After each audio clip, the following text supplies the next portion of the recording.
आपको क्या पढ़ना है आपको पता है अभी तक। अगर आपके कोई टेस्ट पेंडिंग है, टेस्ट दे दो, अपने डीपीपी फिर से सॉल्व कर लो, अपने असाइनमेंट फिर से बना लो, जो भी है उसके साथ। बेटा मैं बार बार रिपीट करता हूं, जब हम बैच के स्टार्टिंग में पढ़ते हैं तो हम बहुत कुछ पढ़ रहे होते हैं, बाद में आकर हम अपनी पढ़ाई को, सोर्सेज को रिस्ट्रिक्ट करते हैं ताकि नंबर ऑफ रिविजन्स बढ़ा सकें। तो ये बेटा बहुत सारे हम लोग, जैसे ऑफलाइन कोचिंग्स में भी आपको शायद ये पता नहीं है कि हम ऑफलाइन कोचिंग्स में जब बात करते हैं कि यार कैसे करना होता है, और ये बहुत सालों से चला आ रहा है कि भाई क्या करो, अब लास्ट टाइम आ गया है तो लास्ट में आप समेटो वो जो आप समेट सकते हो। सब कुछ आप अगर नहीं समेट सकते तो फिर वो हाथ से फिसल जाएगा।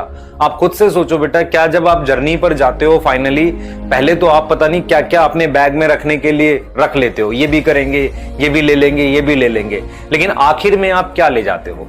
आखिर में आप वो ले जाते हो जो सबसे नेसेसरी होता है। तो पहले सबसे नेसेसरी वाला अपने बैग में रख लो, उसको पूरा करो, उसको बार बार रिवाइज करो, उसकी परफेक्शन के साथ फिर आपको एक्स्ट्रा कुछ कर पाओ तो करना है। दूसरा, मेरे से पूछेंगे सर कहां से एक्स्ट्रा करना है, मैं आपको एक चीज बताता हूं बेटा, हम लोग PYQs क्यों करा रहे होते हैं, क्योंकि बहुत सारे क्वेश्चन जो लोग कहते भी हैं कि यार देखो ये इस साल का आ रखा है, इसमें वो कभी ना कभी पीछे 5-7 साल पहले भी आया था। तो जो बाहर के क्वेश्चंस होते हैं ना, वो अक्सर रिपीट होते रहते हैं। तो अब लास्ट में जाके छोड़ो मत, घबराओ मत कि हम इधर भाग जाएं, वो कर लें, ये कर लें, इससे नहीं। अपने आप को, अपना फोकस ठीक रखो, एक टाइम फ्रेम में मूव करो, ठीक है। तो मैं एक शेड्यूल के साथ आपके साथ फिर से दोबारा आऊंगा, मिलूंगा एक शेड्यूल के साथ कि ये हमारा शेड्यूल है, हम लोग ये फॉलो करने वाले, क्योंकि हम एक कॉम्पिटिटिव एग्जाम के लिए पढ़ रहे हैं ना, तो आपको सब कुछ आना जरूरी नहीं है बेटा।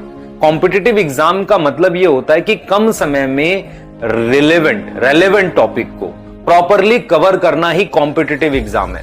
कॉम्पिटिटिव एग्जाम में हमें सिलेबस पूर्ण रूप से आए ये जरूरी नहीं है, हमारे मार्क्स किसी दूसरे से ज्यादा होने चाहिए ये जरूरी है। अब ये दूसरे से ज्यादा का ये कोई मतलब थोड़ी है कि आप कुछ ऐसा पढ़ जाओ जो आता ही नहीं है।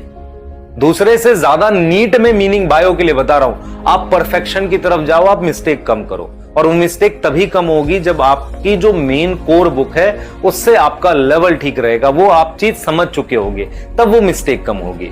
रेदर आपने एनसीईआरटी भी उतनी पढ़ी, आपने अदर पैकेजेस बहुत ज्यादा पढ़ लिए, ये कर लिया, वो कर लिया, तो उससे बेटा मिक्स हो जाता है। तो पहले अपनी कोर बुक पे कमांड करना है, फिर थोड़ा थोड़ा एक्स्ट्रा करना है। PYQs उस चीज को टेक केयर करेंगे, और कुछ क्वेश्चन जो हम कराएंगे एक्स्ट्रा वो काफी रहेंगे उस एक्स्ट्रा को टेक केयर करने के लिए, उसके बाहर से नहीं जाता है। ठीक है बेटा, क्लियर हो गई?